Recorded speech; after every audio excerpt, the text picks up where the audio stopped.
What's up guys, Houndish here, and today we've got a bunch of Destiny 2 stuff to jump in and talk about regarding the Forsaken DLC, and this comes from This Week at Bungie. So Bungie talk about some exotic quests. They give us more information on the Shattered Throne and the availability of that mission, which of course will affect the Wishender exotic quest, so we'll talk about that. Bungie also talk about exotic drop rates and some economy stuff, some upcoming changes to Masterwork cores, other fixes and adjustments that Bungie want to make to the game to improve the player experience. We've also got a new trailer, and this is for Destiny's new Breakthrough PvP mode. Bungie talk about Iron Banner changes, known issues in Forsaken, and a bunch of other stuff which is pretty interesting. So if you guys do enjoy this video, a like below is very much appreciated. If you're new to the channel, be sure to hit subscribe to see a lot more Destiny content. But for now, let's get straight into it.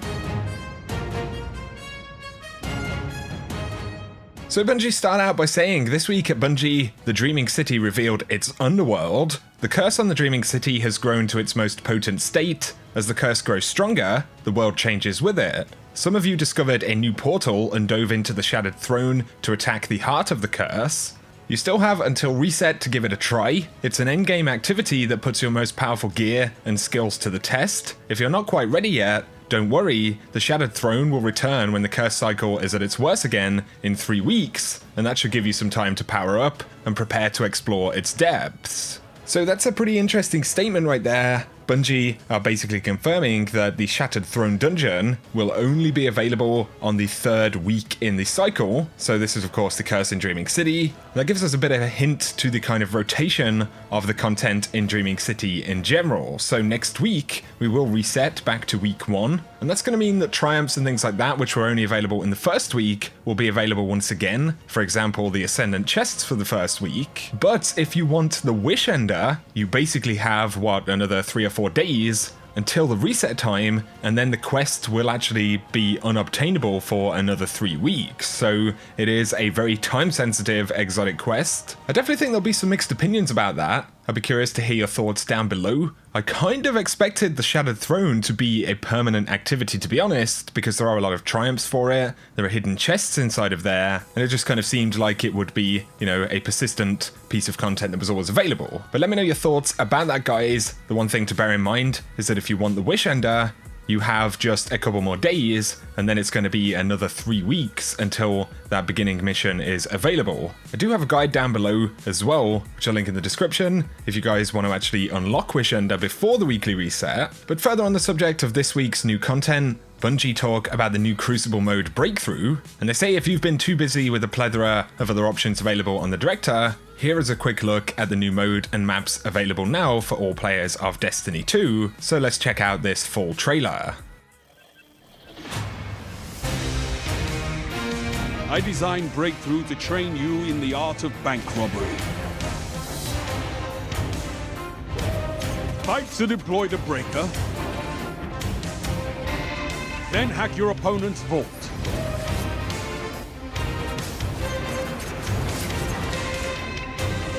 Now break through.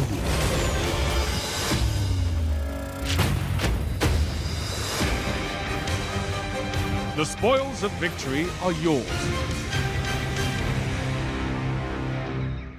So pretty cool stuff right there, but now Bungie talk about Masterwork cores as well as exotics. So they say since Forsaken launched, we've received tons of feedback on a wide variety of topics. 2 issues seem to stand out above the rest: the cost of Masterwork cores and the drop rate of exotic weapons and armor. So Bungie list the goals for Masterwork cores, as well as some plans to address the current issues. So they wanted to make infusing and masterworking a meaningful choice. Infusion and masterworks should not be mutually exclusive, and the current problems with the Masterwork economy include that cores have a misleading name. When they were created, the definition of a pinnacle item put the emphasis almost entirely on masterworking. We expanded that definition in Forsaken, but we didn't update the currency. On top of this, there are not enough reliable sources to earn Masterwork cores, which can make deciding what to spend them on too difficult. So, to fix this, they plan to create more reliable and plentiful core resources, or sources, so more ways to actually get them. On top of this, they're going to rename Masterwork cores so that their purpose is more obvious. So Bungie don't plan on actually taking that core requirement away. Instead, they're going to update Masterwork cores to drop more regularly. They're also going to change the name, so I guess it, might just become an upgrade core or something. I spoke about this the other day. Personally, I vote that they just remove the requirement. It doesn't feel like it's really necessary.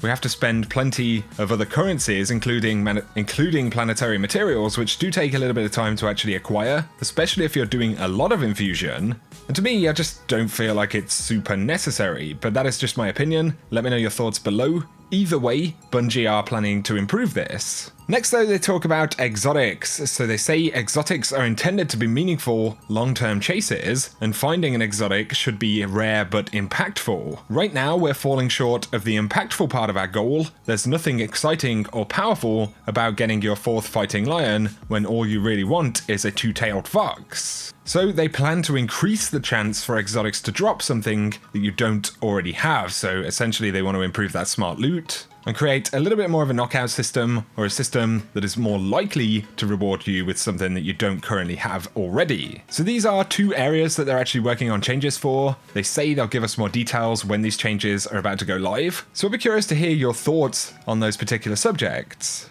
Next though, Bungie talk about Iron Banner. Next time around, they actually plan on adjusting some of the bounties for Iron Banner to make them a little bit easier. So they say for the Lightbearer bounty, super kills has been reduced to 20 from 25. Match completions has been reduced to 15 from 30, orbs generated has been reduced to 50 from 100, match wins has been reduced to 7 from 10, precision kills has been reduced to 50 from 100, and kills has been reduced to 150 from 250. On top of this, they say the second change is that every one of these bounties in future will provide powerful gear. So next time Iron Banner rolls around, you will be able to get powerful gear from any of the bounties, which is definitely a very positive change. Will be a great resource for anyone leveling up still. They do add a graph of the kind of power curve, and this is about the power enablement in Iron Banner. They say if you're 100 power below your opponent, your outgoing damage is multiplied by 0.8 or a 20% reduction. If you're 200 power below an opponent, that'll be a 50% reduction. So that gives us a loose idea of how that leveling actually works. Now though, Bungie talk about Darkness in the Light, which is the quest for Malfeasance. They say as players started making their way through the quest for this exotic hand cannon, it was discovered that 3-player quest step Darkness in the Light could be launched with a fire team of up to 6 players. And they say we urge caution to fire teams who launch into this activity with more than 3 players, as it was designed and tested for 3-player fire teams, and players who launch this activity with 4 or more players may encounter memory issues, which may result in poor game performance or unexpected client crashes. So do bear in mind, there is a small risk if you take 6 players into the Corrupted Strike, for example, as part of that quest step, that you could have some issues in game. Bungie have also added to the Forsaken known issues list. So these are some of the problems currently known in the game that you can see on screen. We should also remember as well that Bungie are working on a change to the Sleeper Simulant to reduce aim assist, which should improve or reduce its use in Gambit and actually make, a few different options kind of viable and more enticing. Couple of things to round up before we finish the video. Inside of This Week at Bungie show off some of High Moon's work on the Forsaken expansion. So we can see a bunch of artwork, different kind of locations in the game which have been designed by High Moon developers. So it's just cool to get an insight. I know that High Moon worked a lot on the Tangled Shore side of things, the Barrens and things like that. And I believe Dreaming City was more of a Bungie kind of creation, because of course there is more than just Bungie actually developing Destiny 2 now. Both High Moon and Vicarious Visions have worked on various DLCs, various bits of content, both of them studios which work with Activision. So of course it makes sense that they'd also potentially produce content for Destiny as well. But that is going to summarize the bulk of this week's news, guys. So do bear in mind, Wish Ender is a time-gated quest. You have until next week's reset if you want to complete Shattered Throne or complete the Wish Ender quest. The portal beneath the Blind Well in the Confluence is going to close up until the curse actually reaches its worst. So I'd be curious to hear your thoughts on that, like I said, guys. Bear in mind the changes that Bungie want to work on and that potential issue that you could have if you jump in with 6 players into any of the Malfeasance quest content. I have seen a lot of feedback about the Malfeasance quest in general and the kind of RNG nature of actually spawning in the boss. So of course you do have to just farm away at Gambit until you can actually get the boss to spawn that you need to kill. So there is an RNG element. You know, some folks may get lucky and get it in their third game. Other folks have played for literally more than 24 hours, or at least according to many Reddit posts. So some people are definitely kind of reaching their wits' end trying to get the quest dropped. So I'd be curious to hear your thoughts on that, if you've actually been pursuing it. You know, have you had bad luck with it? Did you get lucky and get the boss to spawn? Of course, there's also the fact that you actually have to successfully kill that boss, so if you lost that Gambit match, there's a reasonable chance that you didn't kill that Primeval, and it certainly makes it more difficult for solo players in particular. Gambit has definitely turned out to be one of those modes which is best played with a full fire team. So I'd be curious to hear any feedback you have about that, and it'd be interesting to see if Bungie address this or have anything to say, but I'll keep you posted if we hear anything. For now, guys, let me know your thoughts below. If you have enjoyed this video, a like is very much appreciated, and if you're new to the channel, be sure to hit subscribe to see a lot more Destiny 2 content. Whatever you get up to though, I appreciate you tuning in, and I will catch you guys very soon.